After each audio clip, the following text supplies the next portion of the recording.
Le dispositif de médiation professionnelle interne est mis en place par les médiateurs professionnels. C'est une exclusivité. En fait, ça répond à des besoins des organisations, des besoins des entreprises. On voit par exemple que pour les entreprises, le problème actuel, c'est souvent de pouvoir prévenir ce qu'on appelle les risques psychosociaux, la souffrance relationnelle. C'est en fait toute une démarche qui n'est pas sans conséquence sur la manière de concevoir l'entreprise et de concevoir les relations humaines. C'est une démarche très médicalisée, psychologisée. Tandis qu'avec le dispositif de médiation professionnelle interne, il s'agit seulement de développer, de perfectionner, d'améliorer, de restaurer la qualité des relations humaines et de résoudre aussi, d'avoir un dispositif de résolution des conflits. Donc pour pouvoir mettre ça en place, les médiateurs professionnels préconisent aux entreprises de développer l'idée d'une charte qui est en fait une convention qui s'appelle la convention via médiation. Et dans cette convention, c'est la mise en place du DMPI qui s'initie.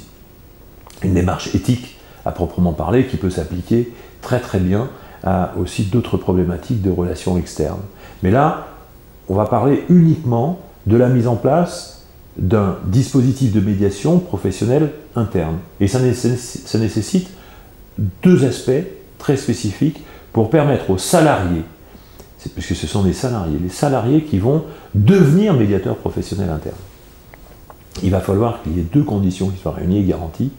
C'est la suspension de l'application du règlement intérieur, de façon à ce que la médiation puisse se dérouler dans les meilleures conditions possibles, et également de façon à ce que les protagonistes d'un conflit puissent éventuellement avoir recours au médiateur en toute confiance, c'est qu'il y ait une suspension du lien de subordination.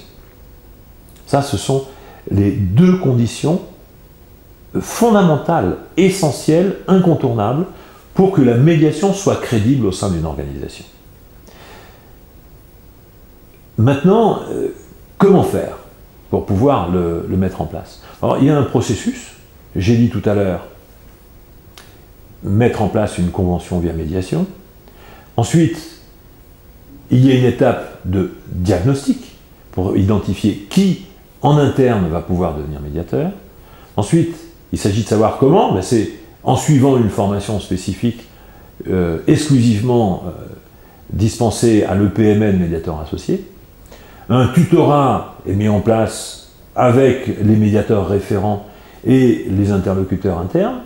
Un travail d'information interne de l'entreprise, de l'ensemble des partenaires sociaux et des structures internes de l'entreprise est mis en place de façon à ce qu'il puisse y avoir une information de qualité et un recours facilité à ce dispositif, de façon à mettre un terme à ces grandes difficultés auxquelles certains salariés sont confrontés, sans pouvoir en parler à qui que ce soit.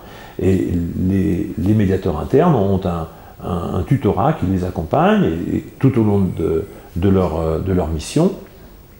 Et quand en fait il y a avec la chambre professionnelle de la médiation et de la négociation un club des médiateurs professionnels internes qui est constitué et qui est un instrument à leur service et qui leur permet de pouvoir échanger sur la spécificité de leur mission.